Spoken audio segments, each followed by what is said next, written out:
All right. Yeah, I propose we start. So feel very welcome to this webinar arranged by European Organization for Quality and Swedish Association for Quality.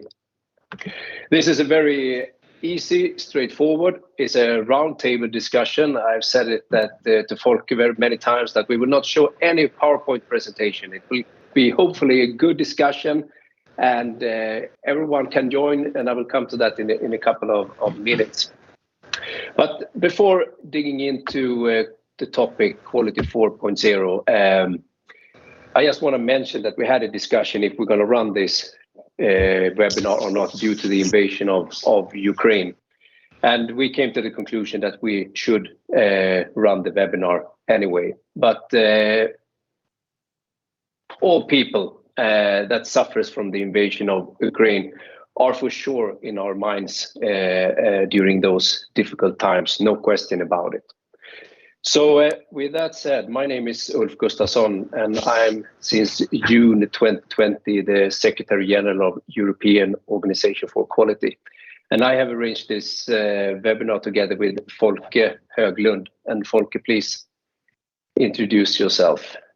Oh, thank you, Folke Höglund. I represent the Swedish Association for Quality, SFK, and I'm part of the program council there. So we do arrange seminar like this, but this is the first time we have this type of format. So it's very exciting to see how it goes and how the participants think about it. So welcome. Thanks a lot, Folke. And for your information, everyone, this webinar will be recorded and you can join it afterwards. Just connect with one of your national representative organization, and then you will have access to it through that way. And I think this topic, Quality 4.0, and the format and the way we are doing this fits perfectly well into the vision of EOQ, that is to be Europe's leading promoter of quality. And also by running those webinars, create more member value for our members around Europe. And I know that the ambition is the same for you, Folke, and Swedish Association for Quality. You want to say something about that one as well? Well, we see our task to select and spread knowledge about quality work. And I think this is one way to do it.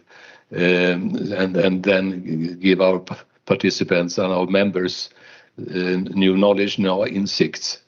And so we are very happy that we could create this expert group and the panel who will ask questions. And some of you in the expert group are a bit timid and it's not so comfortable to be named expert. And I respect that because it's quite a new area. So I think, but you are the expert we have, so we are very, very happy. And I don't think we can get so very much more better experts than you. So you are really expert for the time being. Very good. Welcome, and welcome all participants for this seminar. Thank you. Yeah, so with that said, with the introduction, as Folke said, we have now asked a number of very knowledgeable, as we call them, experts to share their point of view, and also a number of practitioners who will also be able to ask their question that they have top of mind. And everyone else as participant in this one, please use the chat. So if something pops up that you want to ask, put it in the chat, and Folke will catch it up and put it on the table later on, so we can have that discussion from your input and questions as well. And I really hope that you will get some interesting out of this one, because we are doing this together. We are together creating the outcome of this roundtable discussion. And we will answer a number of questions. What is Quality 4.0? Why Quality 4.0? When, how, where, and so on. So I hope that most of those questions will be put on the table, and you will at least have some answer on those questions. So let's get started then. And to set the frame, so we don't just talk about the emperor's new clothes without having seen them. So if we want to say something and ask the experts, and some of the experts at least, what is quality 4.0? So I ask you, Nicole, to do a couple of sentence definition how you see what quality 4.0 really is. Yeah, thank you so much, Ulf. It's nice to be here with everybody today. And my definition, if you'd call it that, of Quality 4.0 came out of investigating failed digital transformation initiatives. So I wanted to find out, why are the failure rates so high? 70 to 80% of all of the, according to any of the meta-analysis or any of the studies, 70 to 80% fail. And the matter of fact, there was one just recently, there was an article about it in the Wall Street Journal that said 87% fail. So I wanted to figure out, what's the secret sauce so that,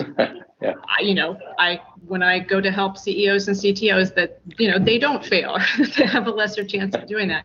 And so what we discovered with looking at lots and lots of cases was that there was a common element. When you had an Industry 4.0 or a digital transformation initiative that was focused on quality and performance goals, specifically focused on quality performance goals, that was the key to success. So that's obviously, great for our community, because that's what we can bring to a lot of organizations. So in those initiatives, the three common factors are enhancing connectedness, which would be connectedness between systems and systems, or systems and data, or people and systems, or people and data, or even people and people, just connecting any entity to any other entity. The second item is intelligence. So, decision support, enhancing intelligence, adding the ability for people to make better decisions faster. And then finally, the one that we've been familiar with for the past several decades, which is automation. So bottom line is, information is only going to be useful when it's good information and when you're connected to it when you need it. Automation is going to help bring that information to you when you need it. It's going to free up the time and effort to make those information flows happen. And then intelligence is going to help you understand and respond to that information. So when you enhance connectedness, intelligence, or automation for the purpose of achieving your quality and performance goals, that is Quality 4.0 to me. Very interesting. And if I then turn to you, Dag, you have been in the quality field for many, many years, worked with different models, and today you are both CEO for the Swedish part of Nordan and COO as well. What is your take of Quality 4.0? Yeah, that's I think the big question for today. And like you say, I'm in industry and I've had various management positions over the last 20 years. I did a PhD in Linköping University in the 90s, traveling the world comparing maturity and quality management. And one of the first, I've been for 7 years now with Nordan. One of the first companies we visited after I joined, that was Bosch in Germany, looking at their initiative into digitalization and also their work on the European quality management model.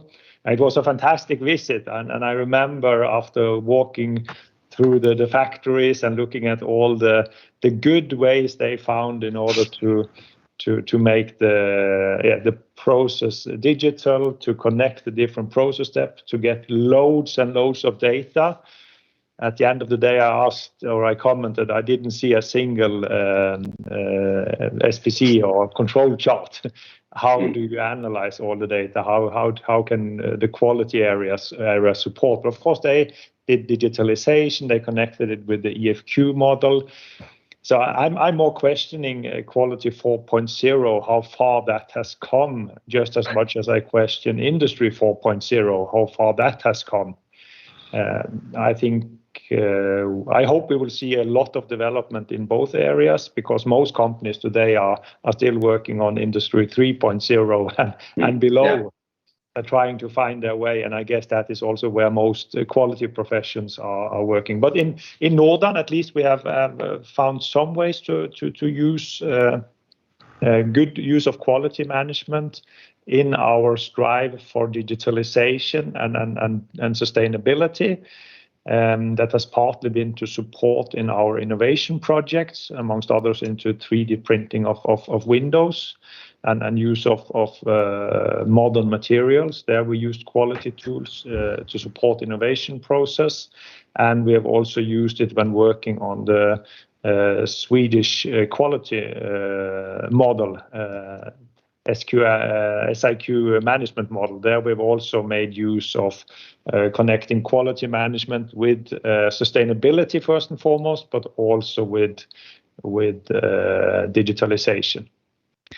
So I think the quality area has a lot to offer, but I would also like to see industry or digitalization develop further. But we need to support that development from the quality area. That is my initial point. Yeah, thanks a lot, Dag. You can hear some similarities between what you are describing, Nicole, and what you now explained from your practical experience from day-to-day business. Anyone else from the expert group that would like to say something to add to describe what Quality 4.0 really is about? Yes, Mike. Yes, it's very interesting. You raised your hand, and you were on my screen, fortunately, so I could see you. Yeah, sorry. Yeah, that's right. I should have actually done this sort of used automation. There we go. Yeah. Well, I just wanted to build on both of those, and in particular what Nicole said, because I talk from the basis of some research that the CQI, the organisation that I work for, completed last year. We spent 6 months researching Quality 4.0 and took into account a lot of the existing work that we could discover. And we were trying to get our minds around this and trying to come up with a simple definition. And as you know, that can always be quite an elusive task.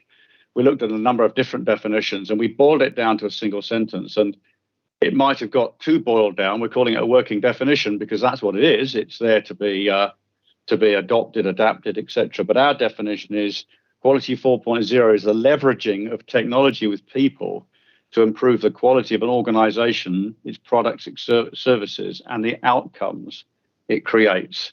And I think that's quite important in there, that the leveraging of people with the technology. So it's not just technology for technology's sake, but it's finding the right symbiotic mix is so important. And also, we're not just looking at the quality of how an organization runs and what it delivers in terms of its product services. But as we get on to, I think, later, the outcomes it creates, it's that wider societal impact that 4.0, I think, gives us the opportunity to really address. I have always liked Nicole's 3 headings. What we discovered were 8 principles of Quality 4.0, which we are proposing are a way of looking at the world in which we all operate and adapting that world, those business models and approaches, given what is happening in terms of increasing developments in technology and data and analytics. And our 8 principles, that you can get all this stuff from the CQI website, but if I try and fit them as neatly as I can under Nicole's heading, in connectiveness, we've discovered a principle of co-creation of value. Customers are wanting to take part in where and how and in what form they consume value. Transparency and collaboration. There is an awful lot more opportunity now for organizations and individuals and stakeholders to collaborate in delivering those wider outcomes. But that requires greater transparency. And with that comes a real need for mutual trust. In terms of intelligence, rapid adaptive learning is a principle which we all now can encompass. Cybernetics is the value of data, where it's collected and how it can be used. Data goes beyond just being an enabler. It can now provide real strategic value to an organization over and above its inherent value. And technology and the human together can be combined in intelligence that provides the basis around which we can improve. And cyber physical systems are giving us great opportunities for automation. So those 8 principles that I've skimmed over very quickly, I think fit quite neatly. And it's building on what Nicole said. I think there's a lot out there that we can now start embracing. Thanks a lot, Mike. I see we can see a couple of other perspectives that you added here as well. Also, with taking the bigger responsibility and the concept as well. Paolo, you raised your hand. You wanted to add something from your point of view. Yeah. Hi to everyone.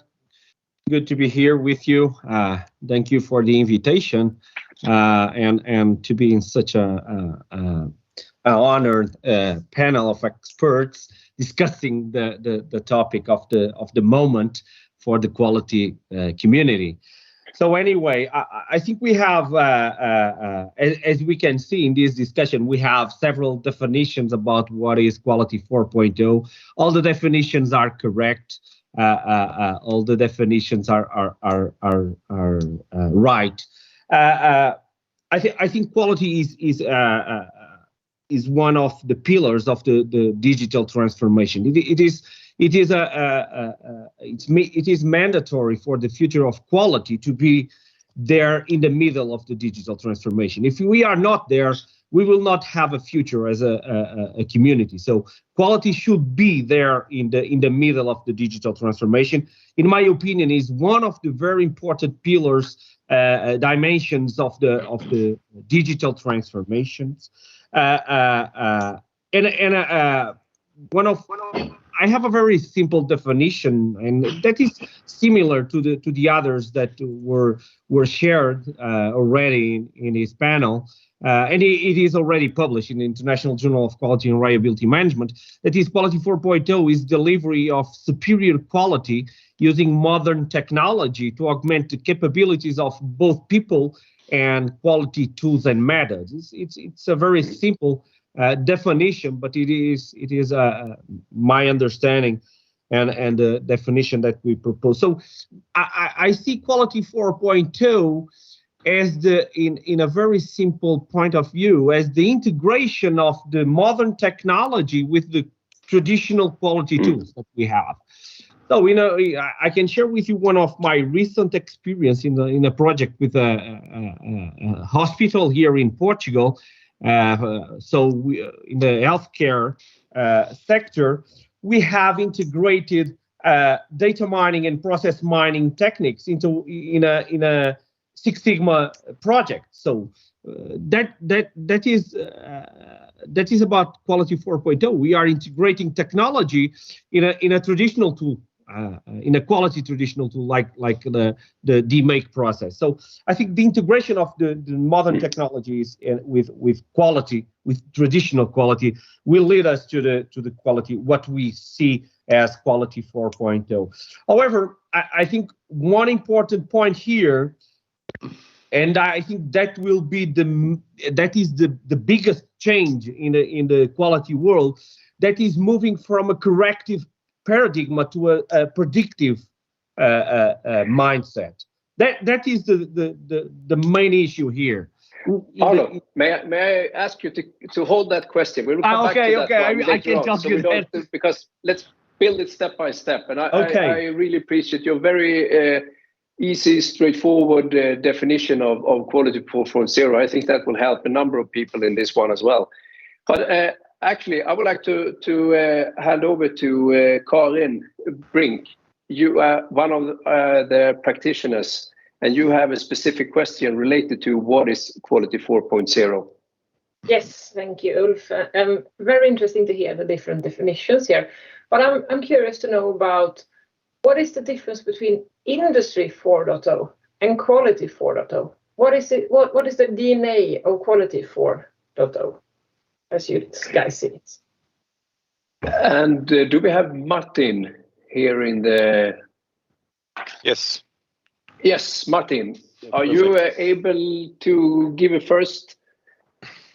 I will try, because I think that the bottom line of both is very similar, and there have been some acknowledgements in the pre-defined speakers that said there's also something about the interconnectivity that is on a different level nowadays, and even rising. And as my background is the university mainly, and therefore the academic sector, we have been also founding a small company that is really focusing on this interconnectivity state. And there was this discussion earlier about Industry 3.0. However, I think this is really the bottom line that we have to have a look on. So this interconnectivity between the different layers also, not only the machines interacting with each other or the different process steps and therefore also the quality gates and stuff like this, but also the social layer, the interaction between let's say the process and the human, so the human in the loop. This is something that is very comparable between, let's say, the academic definition of manufacturing 4.0 or industry 4.0, and also the main driver behind this topic, quality 4.0.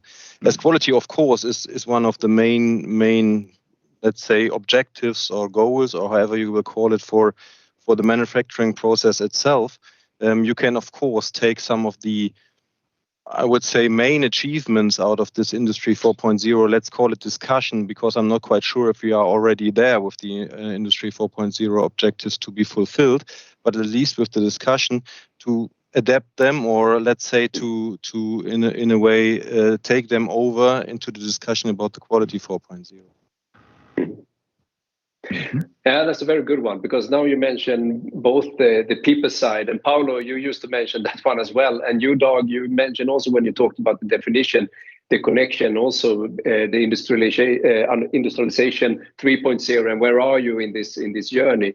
And that's what I think is also connected to your definitions as well, that most probably our organization where we represent are at different levels and see different connections, to use that word, from where we are. Colin, do you have any clarification question that you would like to continue to dig deeper into this one? Mm-hmm. Yeah, I'm also thinking about, we're talking a lot about products and services. Is there differences within Quality 4.0 when it comes to products and to services? Ida, is it something you would like to connect? You raised your hand, or was that to say something totally different?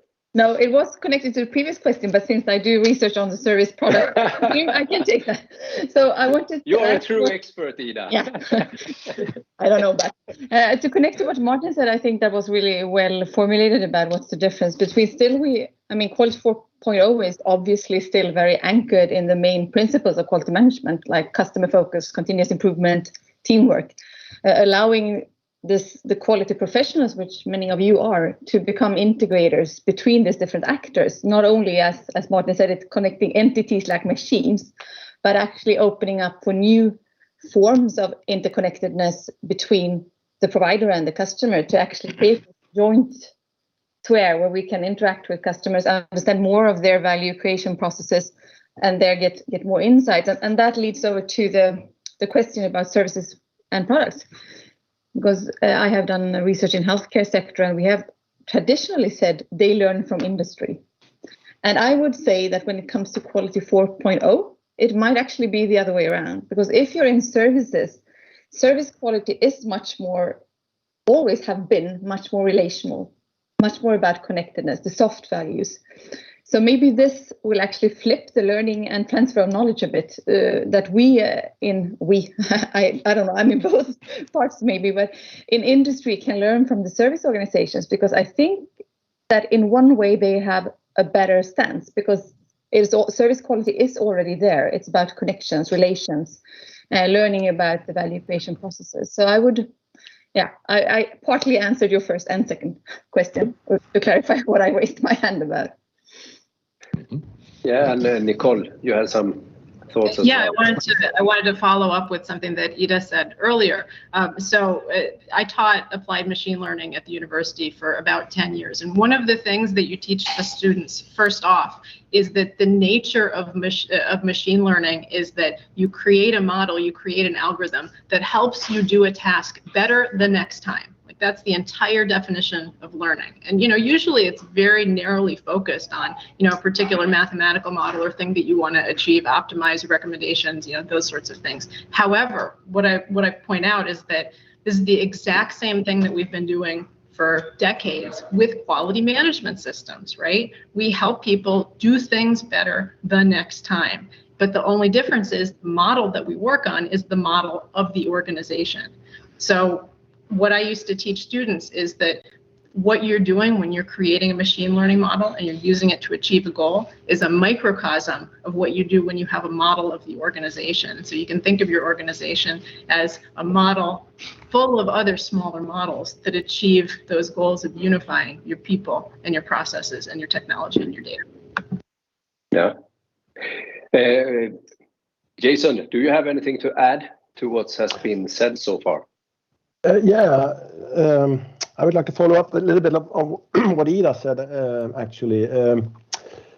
I believe that the Industry 4.0 may be a little bit more manufacturing-centric than Quality 4.0, and that perhaps Quality 4.0 may be a way to kind of infuse new business models in exploring new kind of services. I have one example from Toyota Material Handling here in Sweden. Well, they manufacture trucks, of course, the hardware, but they, through the use of exploring different services, they have understood that some customers don't actually want to buy the hardware and own the hardware, but actually want the service of having access to the hardware when they need it. So they actually create leasing service for the hardware, which is a way of actually using Quality 4.0 or ordinary quality management principles in order to explore new business opportunities. So I think it could work, as Ida said, the other way around a little bit, by infusing a kind of service perspective, which is, I think, not too dominant within the Industry 4.0 perspective. Yeah. With that said, Colin, anything else from your point of view? Or are you satisfied with that one? Was it good enough? Okay. I really like what you said there, Ida, with actually being able to learn from the service side. That makes me interested. So good answers. Yes, thank you so much. We'll be able to go back to the what question and in later on. But I suggest that we continue. And the question, some people say that the most important question to ask is the why question. And Ann-Charlotte, you have some thoughts and at least one. Yeah, I know that you have many questions, but at least one question regarding why. Thank you so much, Ulf, and thank you everybody for your interesting presentations. I feel really blessed being able to be here and listen to all of you. I was thinking a little bit about the question why. When I listened to you, I perceive Quality 4.0 as could be perceived as a reaction to Industry 4.0. But I would also like to think that the quality management could be proactive and not reactive. And we might start thinking about Quality 5.0, what comes next. And if I take you as an example, Dag, you work a lot with not only quality management, but also sustainability as one of your strategic goals. So how about the why question? Why should we now focus very hard on Quality 4.0 as a reaction to the Industry 4.0? Could we go straightly and also integrate a sustainability question into it and go for Society 5.0 and Quality 5.0, not forgetting the technical advancement and the interaction and intelligence and so on? Yeah, Dag, you seems to be ready to give it a shot. Yeah, and I also like the why question the most, and I think Ann-Charlotte she put some really good questions on the table here, and at least for my organization, it has been much more fruitful and meaningful to go into the 5.0 area to look into sustainability. How can we as a company become more sustainable? And we said that in order to become more sustainable, we need the support of quality management. So we put quality management and sustainability at the top of our strategic agenda. And the third one was digitalization. And with that, and working also on the SIQ management model, on the Swedish Quality Award model, which is very much aligned to the three pillars of sustainability, we felt we got a very good overall compass to develop our company. to become more sustainable in all meaning of that word, but also to become better in the way we develop the organization in total. So I don't feel so comfortable with the 4.0 level, more about sustainability and the importance of everything from a good quality management system that supports the organizational development, to the perspective of customers, of employees, to processes, applying quality tools, having team orientation in the company, having improvement coaches to get continuous improvement to work in a good way. At least that is where we feel more at home. I would just like to follow up as a reply to Anne-Charlotte's introduction here. I think that's you also mentioned this, to use whatever we call it, 4.0, whatever we call it, but use it to become better and improve ways of working instead of anything else. Actually, that's what I understood from what you said, and what can gain, how the organization can gain benefits of developing ways of working, and then whatever we call it might be less. Yeah, exactly. Correct. And I think the most important is that the quality profession supports the transformation and the needed developments in the companies that they work, and that is getting more and more challenging because of these new agendas that companies put on with the increased amount of change and necessary and needed to become successful for the future. Yeah. You mentioned Bosch earlier on, Dag, and I would like to let Carlos from Bosch. And Carlos is also the European quality leader from last year. So, Carlos, what is your take on Anne-Charlotte's question about why Quality 4.0? Yeah, okay. So first of all, hello to all, and more than happy to be here discussing this topic here today with all of you. It was very interesting to listen all the interventions till now. And okay, it's my time to say something about Quality 4.0. I think when we refer to the future of the quality in terms of organizational excellence within the context of the Industry 4.0, we call it, the acronym that we are applying to the description is the Quality 4.0.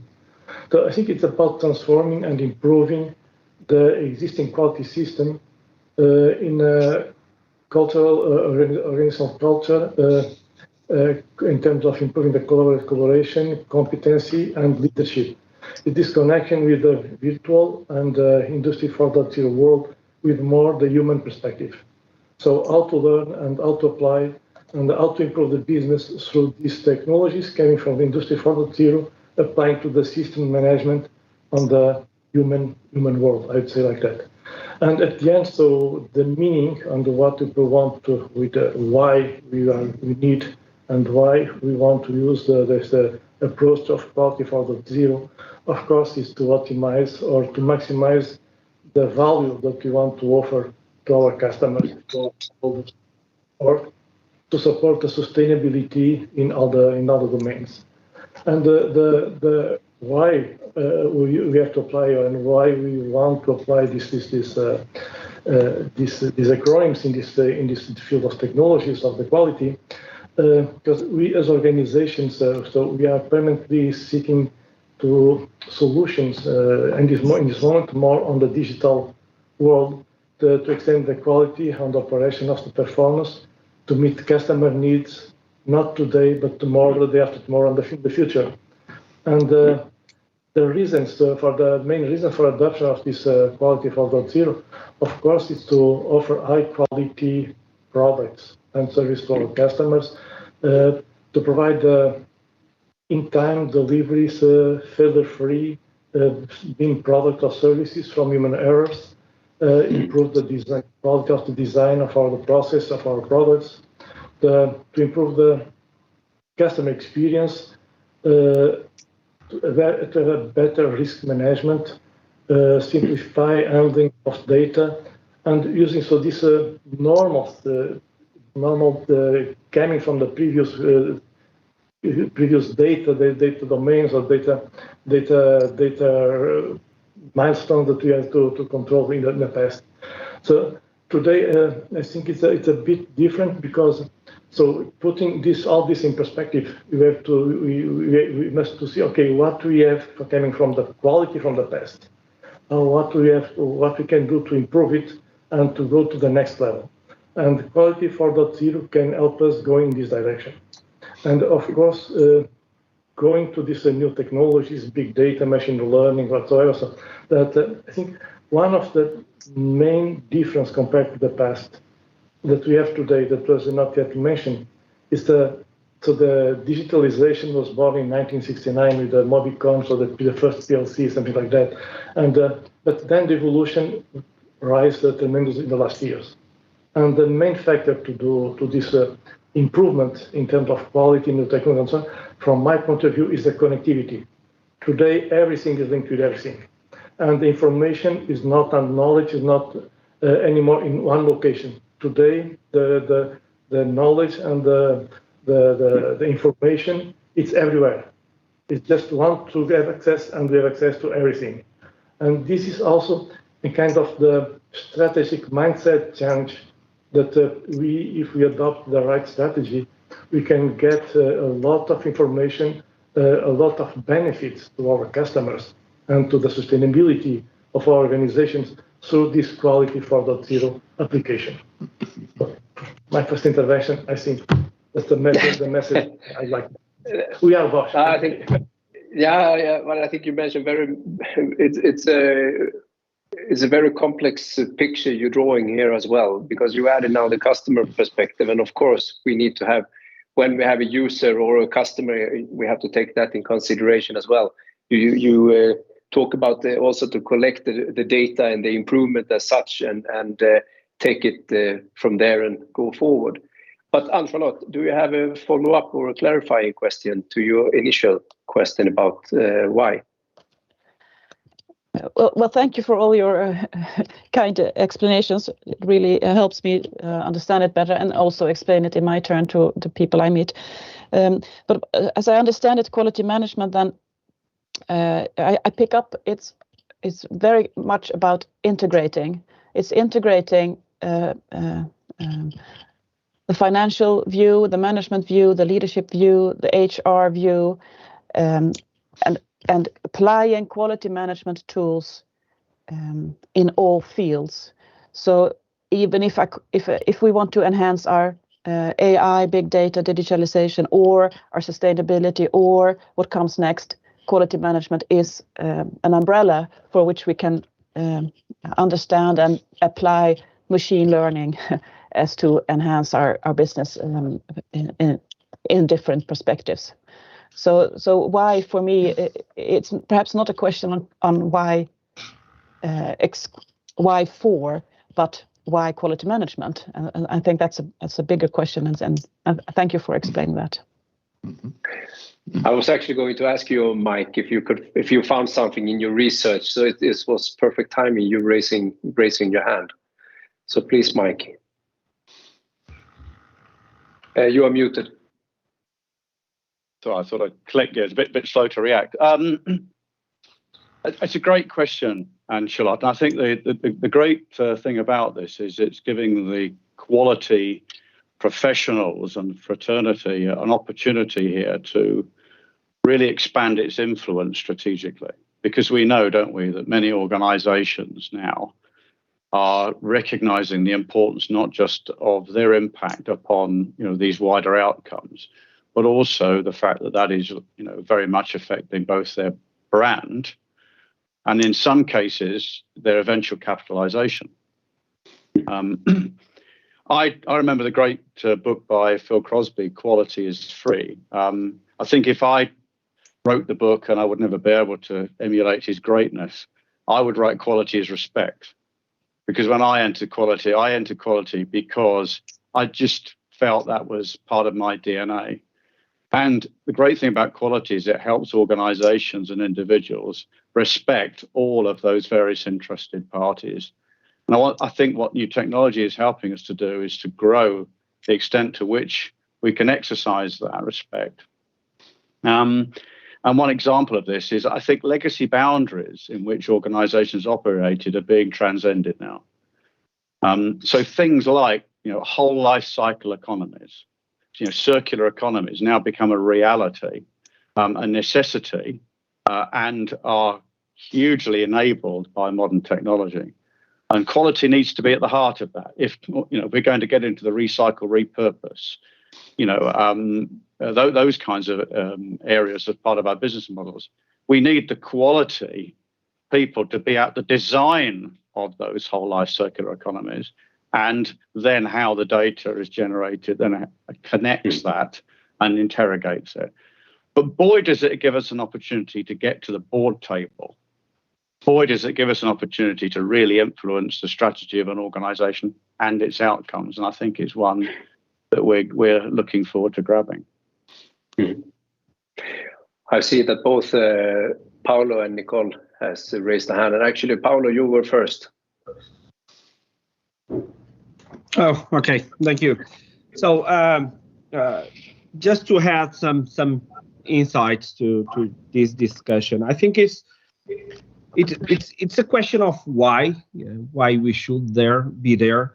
But I think it's more than that. It's a must. We must be there in the middle of this transformation. We cannot avoid that. As I said in my first intervention, if we are not there, we will not have a future as a community. So we will, someone will take our place in the business world, and we will not have quality professionals in the future. So we must be there in the middle of the digital transformation. And I think if we stop and we think a bit about our past, that was a great past. A very important past that we had as a community, as a profession. But if we stop and think a bit about that, most of our quality tools and quality methods and quality approaches were proposed in a world that was completely different than the world we have today. Those tools, those models were proposed in companies with a reality that was completely different than the reality we have today. We cannot avoid the digital world, and that is the future. Of course, I agree with you that Quality 4.0 is not only a question of technology; it's more than technology. It's about people. We need to have people in the middle. We cannot expect that technology will solve all our problems. That is a mistake. We need people in Quality 4.0. It's not only a question of technology, but we need to. My opinion is we need to reinvent. We need to readapt quality to the current world, to the new reality that we have in companies with this digital transformation plane that had already take off, and we need to be there and do not lose that chance. Thank you all. Very good, Paolo, with a clear statement, and I saw some comments on the chat as well. Couldn't agree more. And maybe there is a number of people who would disagree as well. That's more than okay. We can agree to disagree. That's okay as well in this discussion. Before we look into the chat function, and also I saw some question about how, and so we will come back to that one in a short while. But before that, Nicole, you wanted to say something on the topic why? Yeah, I just wanted to briefly touch on the topic of integration. We in the quality community are naturally fantastic integrators. We're boundary spanners because the nature of the problems that we have to solve, they span all parts of the organization. They require that human element. And so, there's been a conversation going around for quite a while about what's it going to take for quality to get a seat at the table, to be part of the decision making. And I'd like to point out that time is now. That time is the next decade. If you recall, 30 years ago, the position of Chief Information Officer didn't exist. 10 years ago, Chief Data Officers and Chief Analytics Officers didn't exist. Just a month or two ago, I read a paper about the losses, the business losses just in the US from lack of alignment between sales and marketing. And these are organizations that should be talking a lot to each other. $4 billion of losses in 1 year, just in the white space, in the interface between those two key areas of an organization. So, the time is right. The people are recognizing that this is an issue. And so now, this is the opportunity for our community to fill that gap, to help organizations learn how to manage at that white space and do this integration between the people and the technology and the processes. Yeah, thanks a lot, Nicole. And what has been touched based on right now is the question how, and we will also get back to that in a short while. Thanks a lot, Ann-Charlotte, for your question, and it will be opportunities as well to ask question later on through the chat. By that, Folke, what can we see in the chat? Is there any question related to the how and why question that could be put on the table right now? I try to do the best to single out question related to the discussions, but I think there is one who has the opinion that it could be a risk to mix all the things with sustainability, corporate governance, and quality management, because in bigger organizations there are specialists, and that some people maybe are confused. And also there is another question related to the same thing, that it's a difference between small and big companies or organizations, because in small organizations they are already integrated, so that makes sense that quality professions also take part of the say sustainability part. So I think maybe there's some comments of the difference in small and big organizations related to 4.0 or 5.0, if you make that distinctions there. Who would like to say something from our experts? I can start. Yeah. When we have studied competencies in quality professionals, it's been me partly and Jason Martin, who's also in the panel. We have seen the difference between small and large organizations naturally. So I agree with that question. In small organizations, the integration comes more natural. You cannot have experts for everything. But when we studied big organizations, I also agree with the risk. We need to be respectful to the competences that other people have naturally. And also for the quality managers to all of a sudden be quality and sustainability and can be an overwhelming situation. So there needs to be solutions to this, and that might not be that we should have all the competence, but I think it was Nicole who said it, we are the boundary spanners, the integrators, and then you can organize around that. So you can, much of my research has been about synergies between quality and sustainability, so I'm very much onto that track. But how we do it organizationally has naturally to be contextualized. If it's a small organization, maybe it's integrated in one person. Whereas in a large organization, we need competences from different professions and smartly co-organize them, because it's a really big thing. We are good, but we are not God. So we need to combine the expertise. I think we should be humble towards that as well. So I agree with the one posing the question. Oh, that's a good one. The connectivity again in a different dimension. Right. Nicole, you have raised your hand. That was from before. Okay. Okay. Maybe do we I have any other? Can I take one chat question? Yeah. Well, I think it was a good answer there, Ida. Very good.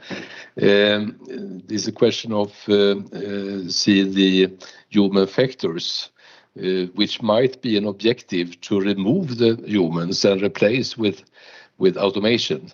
And so the question relates to the social impact of quality 4.2. How do we explain that it add value without getting rid of people? It make easy explanation. How is it related to human factors and social impact? Jason, you wanted to give a direct response there to that question via Folk. I think the particular human capabilities, of course, innovation. And I think nothing technological can replace that kind of basic competence. And I think that's crucial for any kind of quality management in the future, accommodating, facilitating, and integrating ways of being innovative in developing new services and new kind of customer solutions. So that's I think that maintains the importance of a human perspective. Good. This is a more difficult task than what I thought, Ulf, to select questions from the side here. But I think you can carry on with the how. Was it? No. No, I would like to. We have input from Paolo. I would be surprised if you wouldn't have an input on this one, Paolo. All right, sure. So please. Sure. No, thank you all. But to follow up, I think that going back a bit, I think it's the success of a quality, and based on my experience in working with some companies in quality 4.0 transformation projects,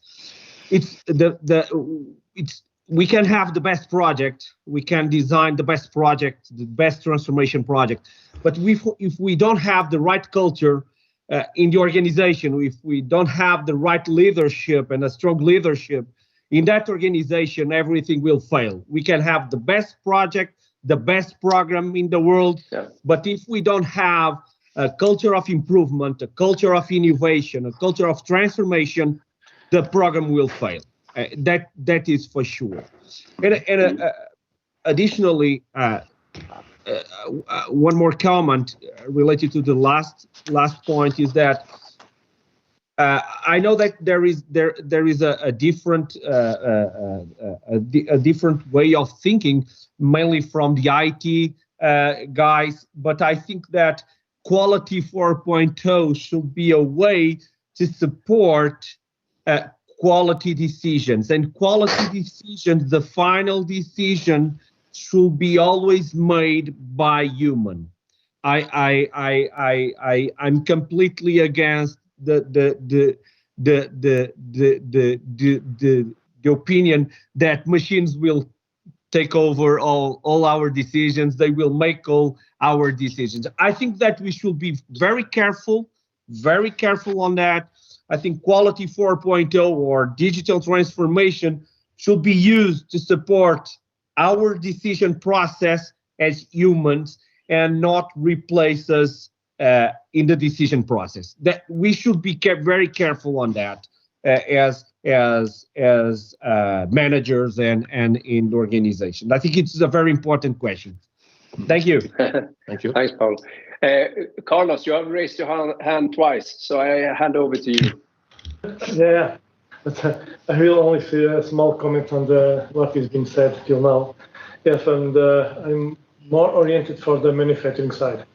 Of course, from the people perspective, so the main driver is to understand the potential, the challenge in adopting this quality 4.0. And some topics shall be taken in consideration. So the investment and the competence that we need to really implement a strategy in quality 4.0 as it should be.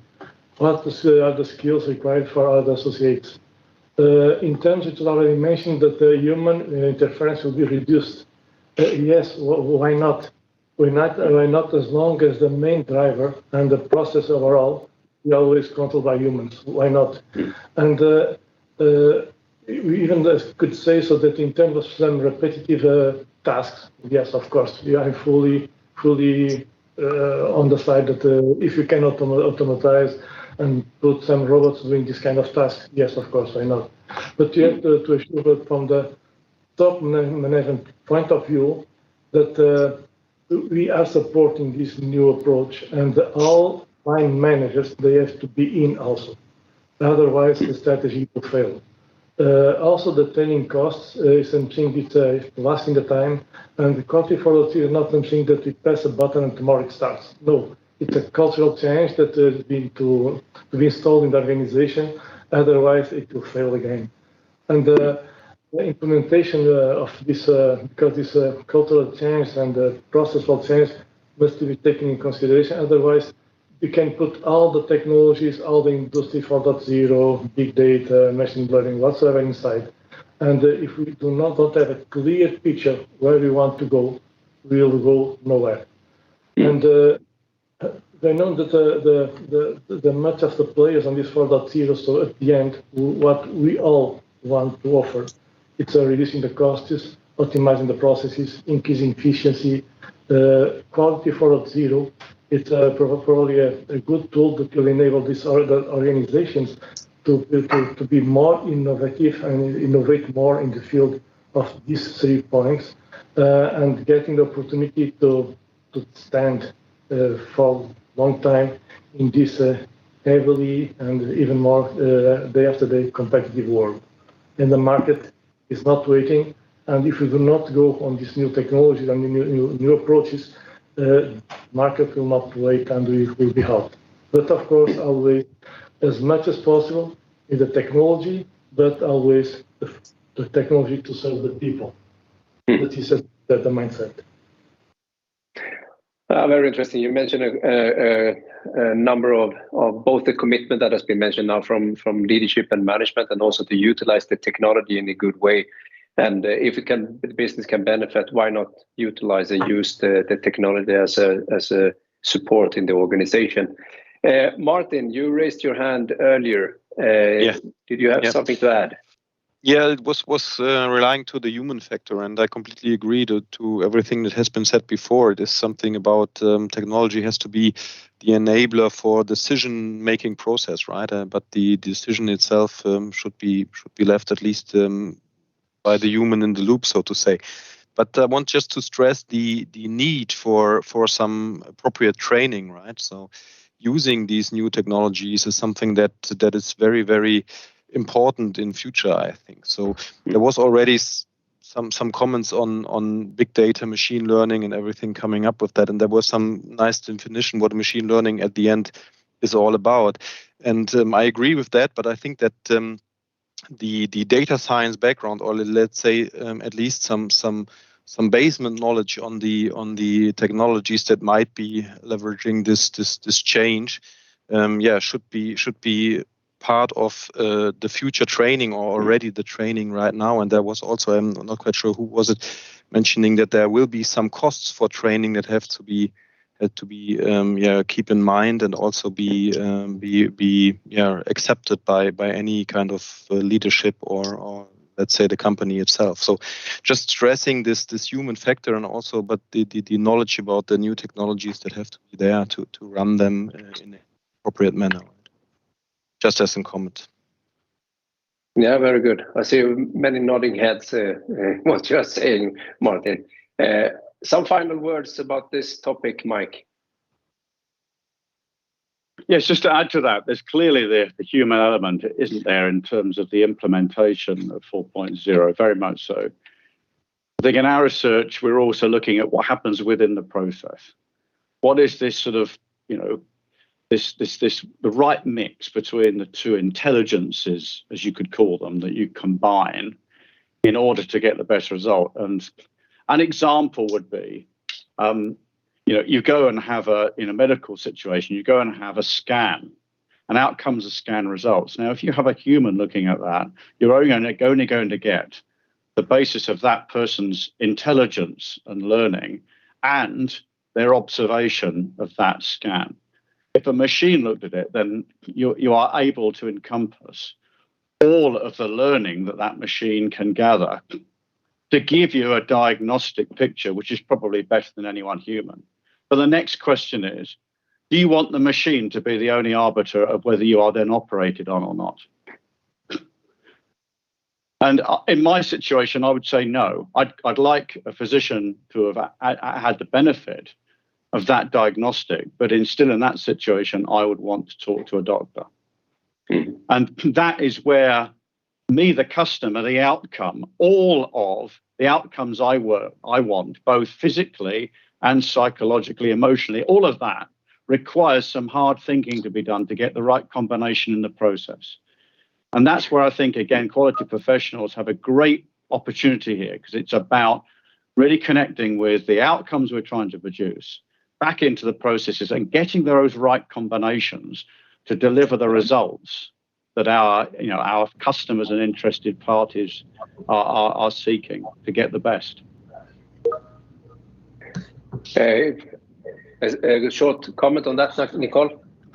A very short comment. Yeah, I just wanted to point out that there's a huge body of literature on how to balance what humans can decide on and what machines can decide on, from safety management and also in human-computer interaction. So we do have a great, studies going back all the way to the late 70s to be able to help us navigate this from the perspective of quality. Very good. And I see that the number of comments is in the chat. It's 1 minute past 4, and I suggest to take just a 5 minutes leg stretcher. We have said until 5 o'clock. And after the short break, we will get back to the very interesting question how and where we're connected to Quality 4.0. So please take 5 minutes, and in 5 minutes time we start again. So see you in 5 minutes. And so far, fantastic dialogue and input. Thanks a lot so far, and see you in 5 minutes.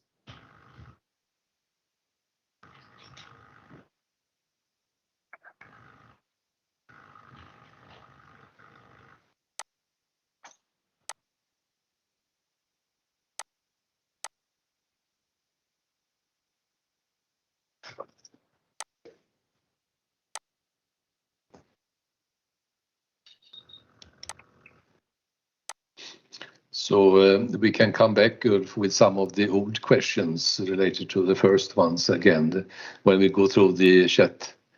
Some of them are answered, some of them may be hanging in the air a bit, but I think it's important that we go our round around, and then we hopefully don't have so many unhappy people in the chat, but some of them are quite answered, I think, a lot of them.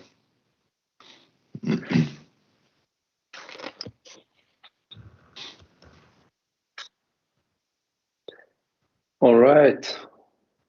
See, we're missing some people still. Wait another 30 seconds and then we start again.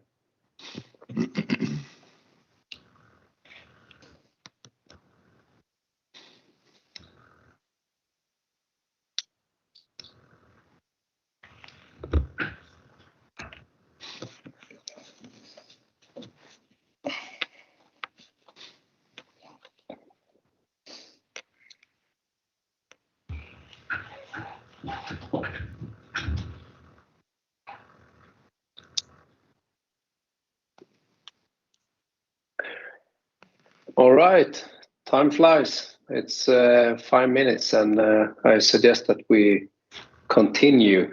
I must say that it's very good. If I look at the purpose to have Quality 4.0 and look upon different perspectives, I think this is very, very interesting, and I can at least learn a lot from those different perspectives, and I like it a lot.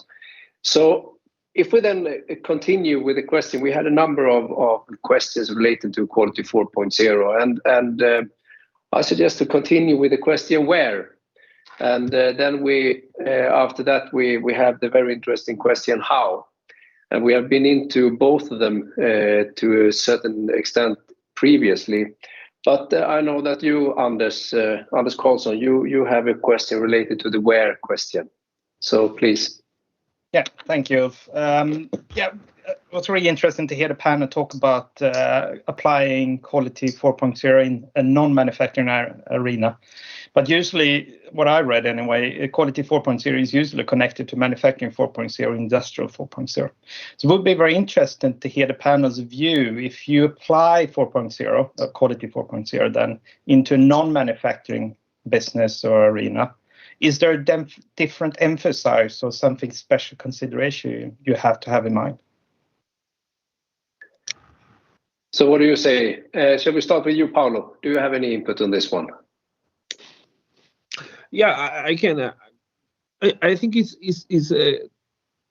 the only the there are no my opinion, no big differences between it. Of course, we are talking about services instead of manufacturing processes. That is a big difference. But anyway, I think the main issue here is that the technology that we know, that kind of technology could be applied in a service context or a manufacturing context. And I share at the beginning of this presentation, one of my recent research projects, applied research project, was in a hospital, in a big hospital, one of the biggest here in Portugal.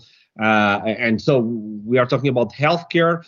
And what we have done was integrating process mining and data mining techniques in the demake process. So in a Lean Six Sigma project, what was the biggest challenge was not technology, was people. People was the biggest challenge. That was the biggest challenge that we have in the project, because technology works both in service context or manufacturing. So I think that is the biggest challenge is the mindset, the culture of the organization. And that will influence a lot, in my perspective, the ongoing of the project. Do you have any other input, Martin, to this to the question? Not so far. Just thinking, spinning my head around, but not for the moment. Wow. And then, if we then look for, because now the question. Oh, Jason, please go ahead. Yeah, I just had a comment there on that original question concerning the emphasis on Quality 4.0 in a non-manufacturing context. I would say that Quality 4.0 makes organizational systems more tightly coupled. So the connectedness in itself makes information sharing much quicker and in most cases even instantaneous. So everyone in the organization comes closer to the customer in effect. So that really requires us to design our own processes to be much more integrated with the customer process. And I see that as a huge possibility that emerges from Quality 4.0 and a difference from a manufacturing context, I would say. So how do we create new business values? By coming closer to customer processes and even integrating in customer processes, and also being transparent, of course, in that kind of work. That is a possibility, I would say, that differs from a traditional manufacturing perspective. I think this is a good evidence when you have a couple of minutes to reflect upon new ideas come up. And now, Paolo, you want to add something? Yeah, I was thinking about what we were talking here, and it came to my mind. I think one critical issue. And I can give you another example. I will not say the company, but it's a service company. We are developing a predictive model to predict customer complaints. And it's a service company, and we are using machine learning algorithms to predict based on any historical data, but to predict complaints. And what is the most important issue here is data. So, and you have data data in services, both in industry. That is the most critical variable that you have in your project. You need to have data with quality data to have success in this kind of project. So, as I was telling you, it's not a question of services or industry, because you need data in both realities, and you need good data in both realities. So, I think the question is more about the context and the project. Mm-hmm. Thank you all. Martin, you wanted to say something as well. Yes. Was 2 seconds too early to ask last time. So what I just was thinking about is what Paolo was saying, and I would turn it the other day around, because here it's all about data, but it's also about the quality of the data, right? It's not quality data itself, but I think that's what you've been mentioning and meaning. So you have to have the data at the right time and in the right quality. And often the problem is that there is some data, but it's not in a quality manner that you can use it for machine learning or whatever. So this is very important. And what has been the point before with the customer, this is something very important, because I think this is the connection between, let's say, the manufacturing of the part and then the life cycle itself, and bringing back the information out of the life cycle back into design and already the design phase and into manufacturing. And this is something that from my perspective, with this new possibilities of connection and interconnectivity is easier right now. But on the other hand, the hurdle to really use it for some feedback loop, of course, is still very high. But the possibility to use that field data or this life cycle data is much higher than some years ago, from my perspective. Ida, you had some thoughts as well.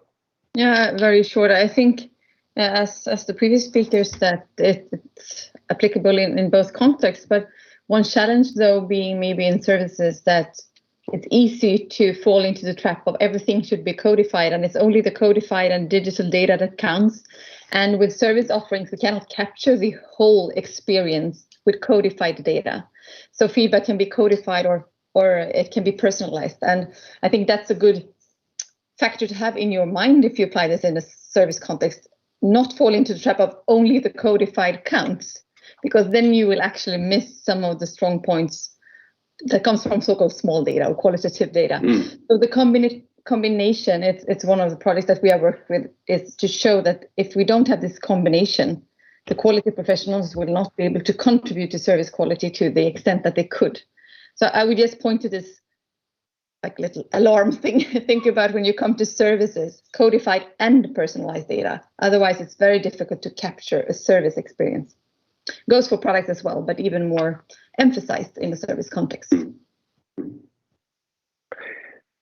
Anders, based on the answers of your questions, do you have any parts that you would like to dig a little bit deeper into? Yeah, maybe we talked a lot about human elements here, and maybe I can. One of the questions I read about, and it'd be good to talk about, especially in my environment, working in R&D, is the innovation part. And when you have high degree of automation, algorithm, use of AI, there is some worry about that will hinder the innovation part. And I think it's a little bit related to what Ida talked about. Not everything is codified, right? So how does the panel look at this challenge, and how should you look at it, and how should you maybe implement some sort of innovation part of this? Well, very interesting. Jason, you have some thoughts? You're muted. It's coded. We can't hear you. Yeah, sorry. I just add a comment there to Anders' question. I'm just a little bit concerned that many of the frameworks that are designed to kind of describe quality management competencies has so little attention towards innovation and transformation and development. So much is about governance and standards and other aspects of traditional quality management. So innovation, for me, I would say is very important, and the role in quality management and Quality 4.0 would be to facilitate learning and really to encourage innovation processes as a result or as a tool within quality management and Quality 4.0. I mean, much of future quality management practices will be, they will relate to the emergent capabilities of Industry 4.0. So we don't really know yet what kind of practices and how we should apply these practices. So I think we have to be very careful there not to kind of rule out the innovation factor. It's very, very important, I would say, in quality management to include that. Do you have a quick reply on that, Ida? Any comments? I don't know. What should I say in relation to Jason's? We have very much same views, so it's not so much. But I mean, yeah. But isn't it all about this kind of? Now I might mess it up a bit for you, but this both having the exploitative and explorative perspective. I think that's what Jason is heading at, isn't it? And that's also maybe where I want to emphasize, because I got a question in the chat about why can't we gather all data from services, and that was not what I said, more that we need both types. Now something is happening on the screen. Yeah, well, there is someone who's sharing a screen. I don't know who it is, but someone is. But you heard me at least. So this balance between the two, and also codified, personalized, is also about being aware that both are needed. Yeah. Sorry if I lose. It was afraid that I did I something don't know. with me. This is what's happened, but we solved the problem, so that's no problem. Nicole, you have some input for this.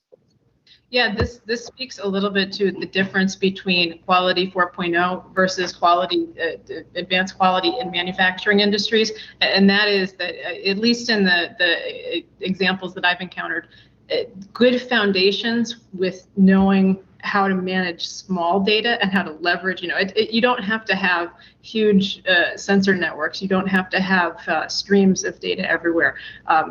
You can get a lot of value out of just knowing how to deal with small data. So, the big data techniques are great, but you can get a lot of mileage even without them. The second thing that I wanted to point out is that there's a discontinuity today in most organizations between the data engineer's view of good data quality and the business stakeholder view of good data quality. So the engineers will say, oh yeah, we've certified your data, this is fine, you can use it for your purposes. You get it to the data scientists, you get it to the end users or stakeholders, and they say, this is useless, I can't do a thing about it. So there's a huge gap.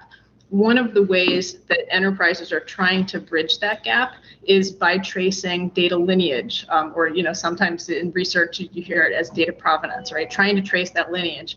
What every single person who's an organization who's pursued this lineage angle misses is that very, very last mile between the one that gets the business value, that gets the operational value to the person or to the system that needs it. And so I think that's something that, I've been looking at it quite a bit over the past year, and I think that's something that we can make some advancements on as a community. What is that last mile of business value where using data is concerned? What is your dog? I'm reaching out to you now. What is your point of view of this one, working then in the manufacturing industry? Yes, I also, of course, think that there is a lot of opportunity for quality 4.0, both in industry 4.0 and also in service 4.0 that we not talk so much about. We see that coming more and more, and it's mainly about looking at the businesses and where we can develop and where we can add value, I think, from a quality perspective with our broad wing to wing view on the organization, going from customer to employee to processes to data everywhere. I think that, and also at the strategic level, that is very important, I think, to try and be facilitator and leader in these areas.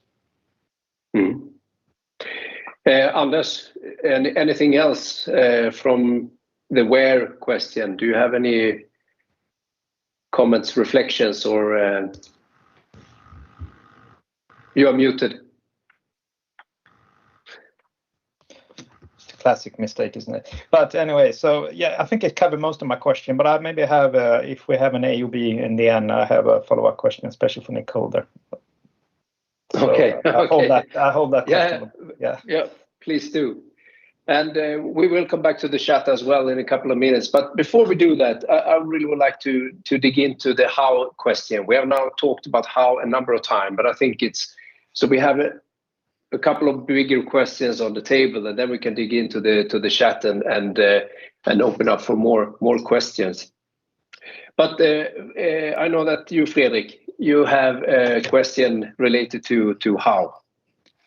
Yeah, I'll try to do that. And if you please could give us some input about fundamental elements that are required to succeed with Quality 4.0. And I'm thinking especially about the leadership that we've mentioned about before here. And is there anything that the leadership needs to consider as 4.0 will affect how the organization will function when we implement 4.0, Quality 4.0? So who would like to answer the question first? Is it the question to you, Jason?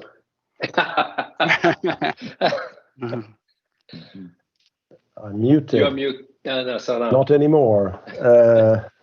I could just follow up on my last comment there. I think the key issue on leadership when it comes to quality management and Quality 4.0, I would say is the issue of facilitating learning. I would say a knowledge-oriented leadership. I would say focus on Deming's system of profound knowledge and the theory of knowledge part. I think is a key issue here. Anything that makes us better at learning in organizations and collect and assess and store and transform knowledge into something useful, I would say is critical. And that of course is not perhaps a kind of traditional practice or competence element within quality management, but I think it's very important because we are there right in the forefront of having all this data that we can actually use and learn something from. So we need to be much more focused on facilitating learning in organizations, I would say, as leaders. Yeah, and I think Mike, you have the great opportunity now to talk about the research that you have done, and I think that's why you raised your hand as well, to say something about your findings from the CQI point of view. I'd be interested if anybody here on the call has discovered this, but we couldn't find a playbook for Quality 4.0. You have these sort of how to implement in a corporate-wide Lean Six Sigma program. Click here and you can see the 8 to 10 steps. We've not yet found one of those, and maybe there is one out there. Maybe it's too early. Or maybe the answer is, well, there isn't one because you've got to do it yourself. And it very much depends upon your context. And so that's why we took a principles approach. We came up with these 8 principles. And one of the things we decided to do was to map those 8 principles against the established 7 principles that underpin all the ISO 9000 standards. Why? Because a lot of people in quality recognize that. And their quality management systems, their way of managing quality in the organization and the services they provide as a quality function are based around those principles, customer focus, leadership, process management, etc. What we discovered when we did that is, first of all, none of those 7 principles were dramatically affected by it, but the way in which those principles manifest themselves in a new, technologically enabled world is quite dramatically different. So if you take principle of customer focus and you look at it and what we've been talking about now, it could be quite significantly different in a business that's digitally transformed than not. And the reason why we did that work is we felt actually there are many different places in which you can start on your Quality 4.0 journey. The thing to do is to sit down and look at your business, look at your context, look at your strategy, look at the issues you're facing and work out whereabouts in the way you manage quality, you need to improve, and then start to explore the ways in which you can improve it. And you can start and build on that. So back on to the second question, so what can I do as a leader? I think the top management leaders need to help by recognizing that the old ways of project evaluation might be quite difficult when you're exploring technologies that are changing rapidly. It may be that we've got to take a few, punts, as we'd call it in English, a few sort of, steps into the unknown and discover and work as we go. And that's obviously, quite a difficult cultural change. For quality leaders, I think it's, equipping their teams in order to contribute to these multidisciplinary teams that are emerging, that are bringing together some new disciplines and some existing ones into these collaborative groups that are required to make this work. And the leadership need to encourage that, top management. The quality leaders need to enable that to happen. And that's just a couple of examples of things that our leaders can do. I know that you, Carlos, at the Bosch has worked with the competence and those questions. So what is your take and point of view of the question? Now we have heard both from a leadership point of view, strategy point of view, collaboration point of view, connectivity point of view. But how do you do it from your point of view at Bosch?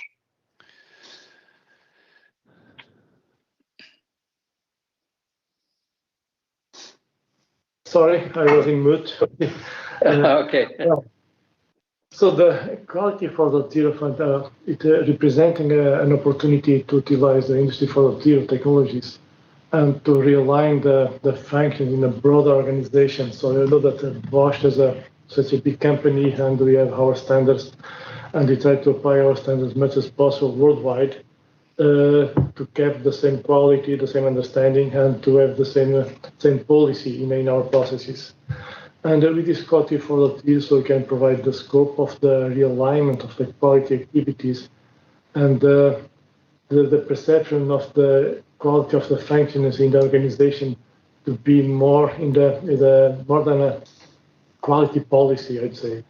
And developing an effective Quality 4.0 strategy, we are enabling our organization, because we are not Bosch as a joint assembly of the different divisions.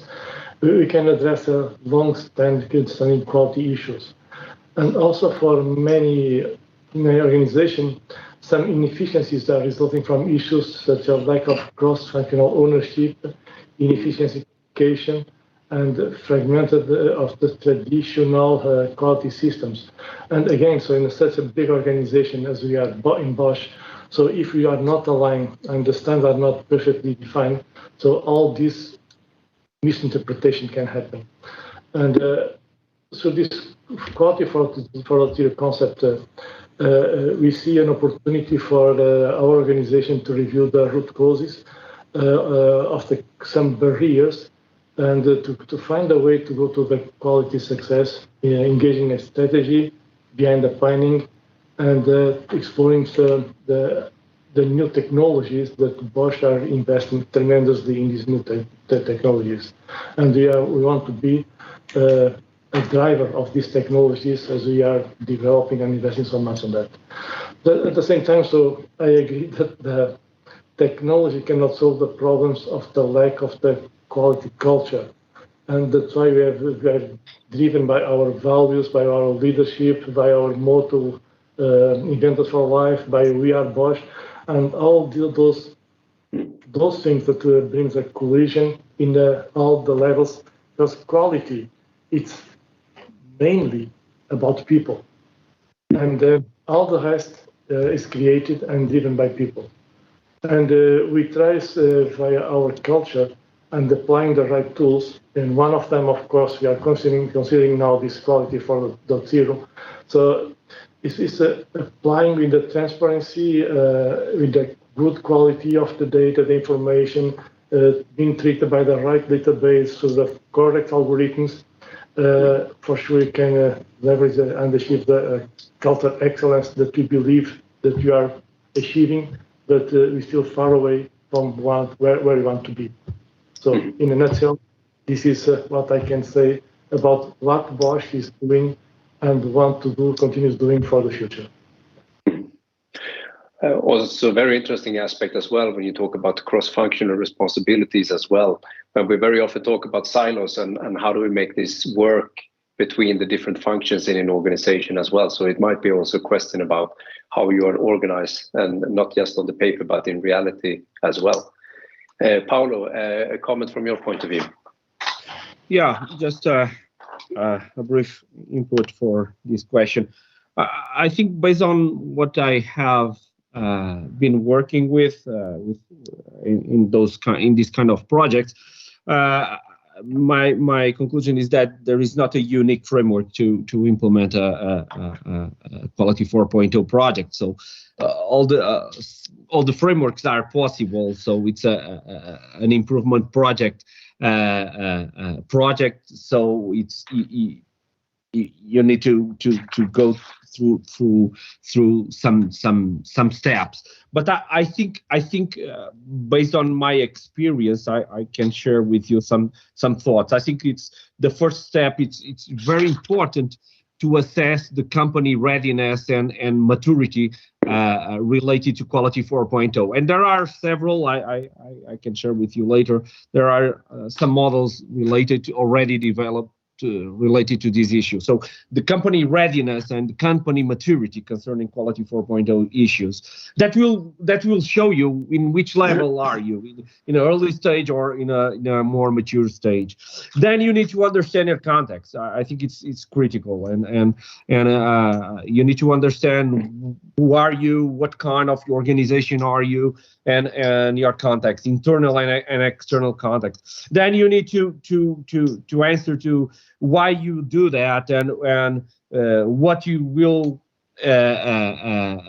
implement in terms of quality 4.0. What the why questions and the what questions that will come out.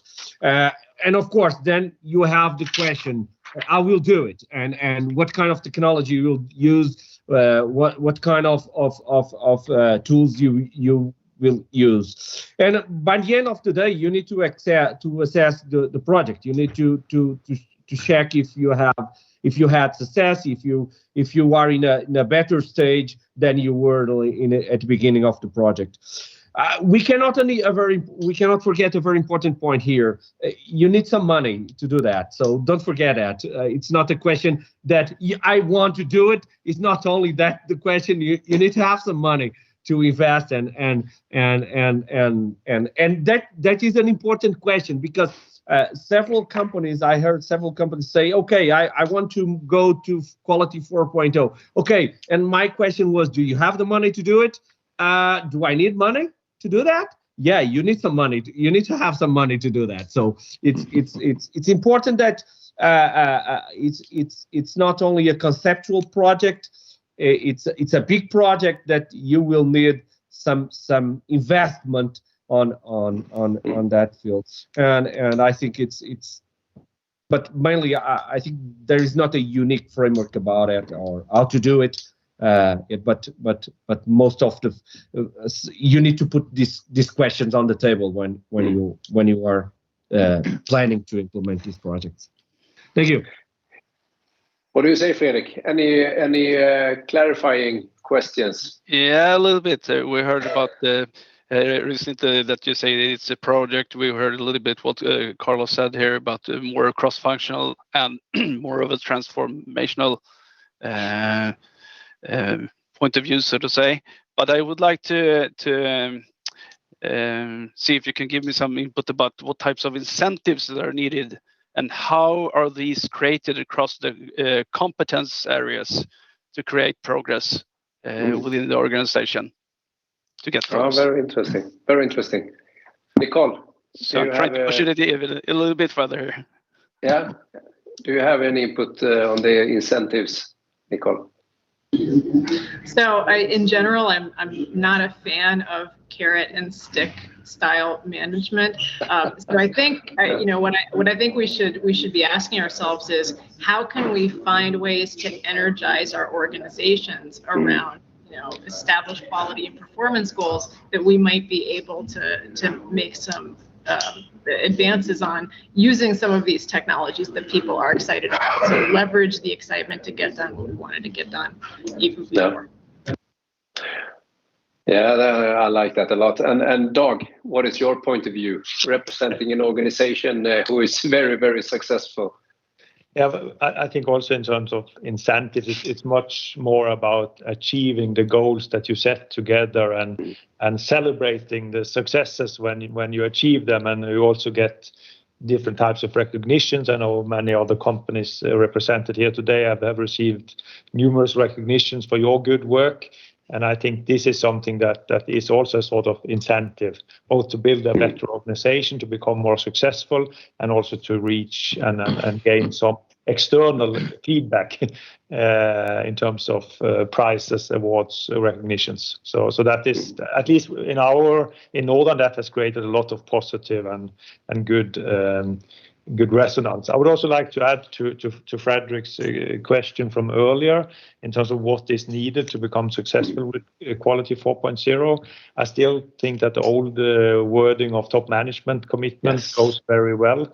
In Norden, we have seen how how we have a good quality system approach, a good team approach, a good integrated quality work in our organization, and that has really made it possible for us to be more advantageous, we can take more risk in terms of our initiatives in digitalization and sustainability. So that has been a very nice realization for us in the management group, that our strength in quality management has made it possible for us to do more in digitalization and sustainability, and that all three are important strategies. Yeah. Thanks a lot, Dag. Fredrik, any reflections of the answers you received now?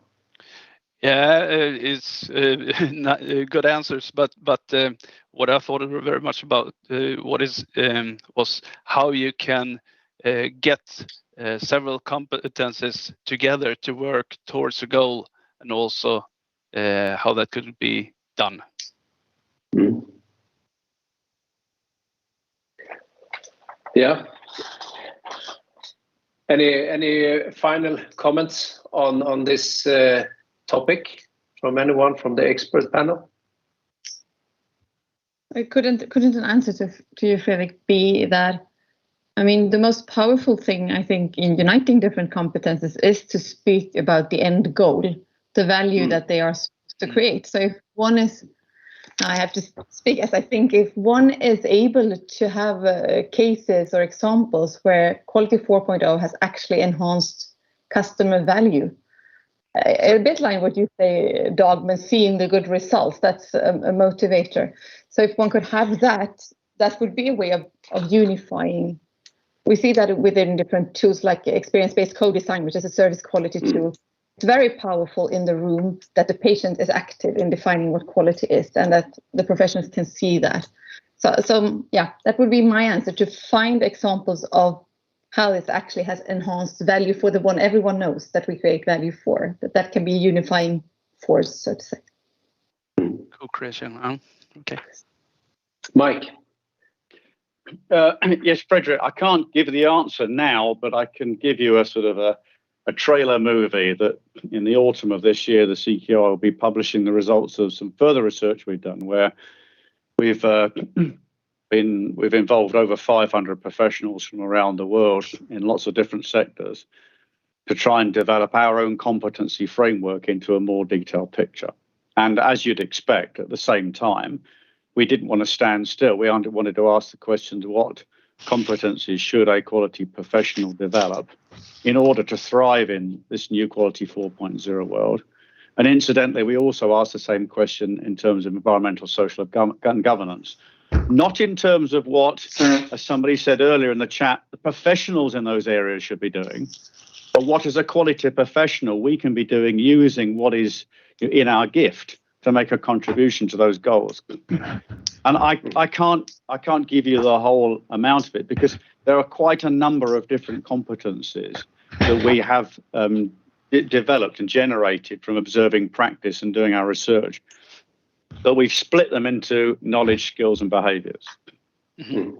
So there are some elements of knowledge we believe it's not bad to start acquiring. We've talked a lot here about data and data quality, and some good points have been made. We understand the DNA of quality, don't we? And as Nicole said, data needs to get to certain points in the whole, data engineering flow at certain stages in certain states of quality. And we can help to deliver that using some aspects of our DNA if we understand the dynamics of that and what it's trying to achieve. Understanding the basics of machine learning, data analytics is not a bad thing to do, because we need to be in those fora providing our perspective as models are built. Otherwise, the models will be built and they'll be brilliant in themselves, but they won't actually generate the business insight, manage the risks, deliver the outcomes that quality professionals see in their work and see need to be addressed. In terms of skills, it's learning how to contribute to the digital strategy, just not leaving that to the office of the chief technology officer. Otherwise, they will take the whole systems engineering part away, won't they? And we won't be part of that. But I think brushing up on our systems thinking is a good thing, because this is that's a well-established quality competence that really will, as I think we've illustrated, they will come to the fore even more in these circular economies. And I think the behaviours side is we've got to get into those teams, those collaborative teams, and be an active facilitator, not an observer. Because I think if we're an observer, there's a danger that we will not be seen as valuable, and we'll drift into the sidebar. And I don't think we can afford. I don't think the businesses that we serve can afford us to do that, because our unique perspective of the end-to-end value chain, boy, does that become a real opportunity in the world that we're now envisioning. So I think just a flavour, Frederick, and I know Vince and Ulf are talking about how we can share some of this stuff with you later in the year. We'll obviously be willing to do so. Yes. I think it's very interesting perspective, and one thing to bring along what I hear as well is you mentioned that, Carlos, earlier about the having the strategy going forward. We have talked about the good example from managers and leaders in the organizations to show the way, and also can take away from the shared picture that if we share where we are heading, it's easier to get there unified in the organization. So very good and very hands-on and tips and tricks to take us further. Frederick, any other questions to clarify? I'm satisfied with the answers. Very good. Tricks, as you said. So thank you very much. Thank you, Frederick, and thanks a lot for the good answers. Folke, where are we in the chat? Do we have any questions that has been raised that could be good to put on the table? The round table. We have a lot of questions, and a lot of them are answered. I think a lot of them touched upon what Mike just said about the competencies. What is the framework for future competencies? Can we agree of type of baseline for competencies required for, and the new role of quality managers? I think that has been touched upon. Maybe we could elaborate a little bit more just around that. What shall the quality professionals do tomorrow? Maybe new type of tasks, and what type of task can they do better what they did yesterday? That is a summary of some of the questions I think here. How could we then make the framework, and how should they achieve the new knowledge? I think that's so. We have then a number of questions related to the quality profession, and it might be different if you're a small or a big organization. But what is your thoughts and take on this one? What is in your point of view, the needed steps for a quality manager to take to be up to date and contribute for the reality of tomorrow? What do you think? Nicole, is that something that you would like to elaborate on? Well, I think the only thing that I'd like to mention is this is something that people have been asking me in one-on-one conversations forever, and so I'm working with a group of people right now who need this information day to day, trying to build a training program for them, because to work as a quality manager in this space, you need a certain very specific technical foundation. But you also have to avoid the temptation to get too deep in any one of the areas, right? We're deep in quality. We need to be broad in technology. So, unfortunately, the very unsatisfying answer I'll give you is I'm working on it. Of course, the silver lining is I'm working on it. Oh, very good. So what do you say, bottom line? Everyone need to dig deep in the same question to become IT specialist. We can, once again, connect and get use of other skills and the competences in the organization. Anything else to add to that one? We have a raised hand from Martin.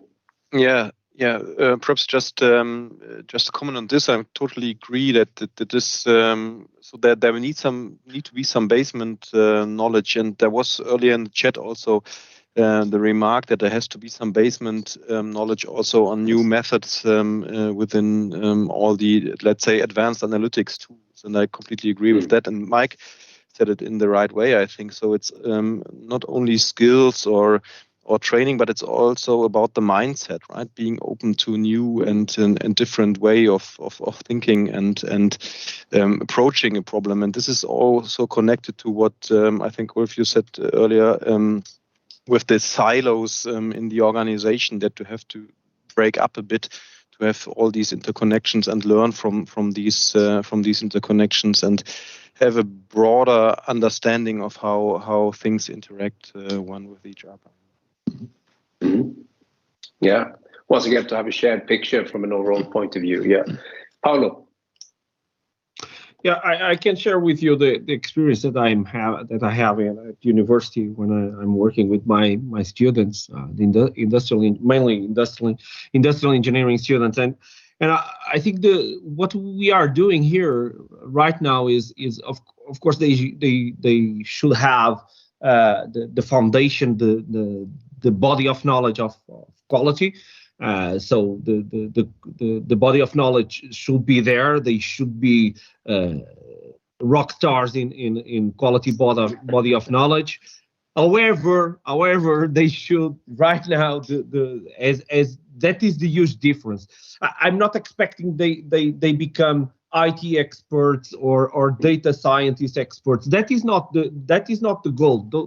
We have people out there that are experts in data science, in big data, in machine learning. However, the quality professional, they should be aware of those technologies. They should have some knowledge about how those technologies work, what kind of advantage those technologies have to be integrated with the quality projects. That is what in my opinion is the way.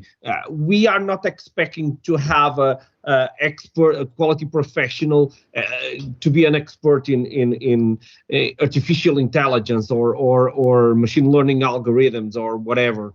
We have people that will work with us, and that brings the other topic that I'd like to add to the discussion. That is the quality professionals, as we have done in the past. We should be now I think it's more important. We should be ready to work with people from IT, from data science, with like data scientists or IT or other kind of professionals in a multi competencies teams. That is the goal. But we should not plan to be, in my opinion, we should not plan to be experts in all the technologies that we have in the world. That is not our way.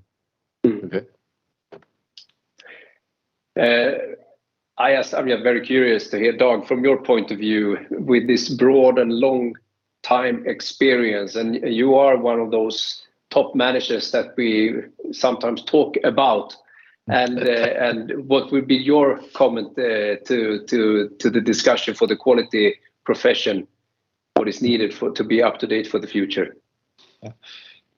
Considering that a little bit, I can relate it to our company, where we are blessed with a fantastic quality manager. He takes very good care of both the quality, the HSE area from a system perspective, but also have the process approach and understanding of our company. But this person is also the one that is the best to connect with all the other management areas in our company. And he has also taken a lot of training in the Swedish Quality Award model, the SAQ management model. He has taken training in sustainability. So and he's really interconnecting with both in the management team and to the whole company to create this positive development that we are finding ourselves in. Of course, that is much to ask from a manager, but I think to keep it, if you look at the quality manager, she or he needs to take good care of the responsibility area within the quality area to make sure that is shape, forming a good foundation for the organization, but also important, have time to help the other areas in the development. So that is my perspective on the quality manager role. I could also talk about other roles in the quality profession, but I will leave it with the quality manager. Mm-hmm. Okay. Very good indeed. And anything else, Folke, from the chat that you would like to raise as a final topic? I think we have, so to say, covered most of them. Certainly, we have not covered all in detail. Many of the people, they come back to this data quality, to have accurate data, how to, so to say, sort it out from that you receive a lot of data to it's useful for fact-based decision. Either it's human people or machine learning data. That is a process itself, I think, that need to be clarified, and a lot of experience need to exchange there. I can make maybe some marketing of our spring conference, because Nicole has a speech there about data management tailor-made for quality professionals. So we are really looking forward to that speech, and people ask questions about that. I don't know if anyone want to touch upon it. Maybe you, Nicole, can as you, I pointed out your areas of very much interest and knowledge, I think. So we're looking forward to have clarification of data management for quality professionals, tailor-made for it, so we don't spread it too much. That is a little bit of a summary from my side when it comes to questions, and maybe we have already shared viewpoints. I would like to. That is the main point. Yeah, that's very, very good. And I will just encourage everyone to look into the chat, because we have also some answers in the chat and some reflections. And the whole purpose with this webinar was to have different perspectives. I see it, as we say in Swedish, smörgåsbord. You take what you really like and take that along. So I don't think that everything is for everyone, but at least you can pick and choose what you like and what is relevant for your business and organization. Last but not least, I really would like to go around the table. We said that this is round table, but from each and every one of the experts, just something that you could add to the discussion. And I ask you to keep it very short, but not to be too broad, but something that you would like to highlight, something that you would have expected to be asked for, anything that you would like to give along to the community of quality professionals. So keep it short and one part each from the experts, whatever you top of mind. Yeah, I can start then, and my summary is that the big drives we see today in most companies for digitalization and for sustainability, that is very positive to the quality management and quality area. It gives us so many opportunities to contribute and to be a part of the corporate and even developments in society. Thank you. Very good. Martin.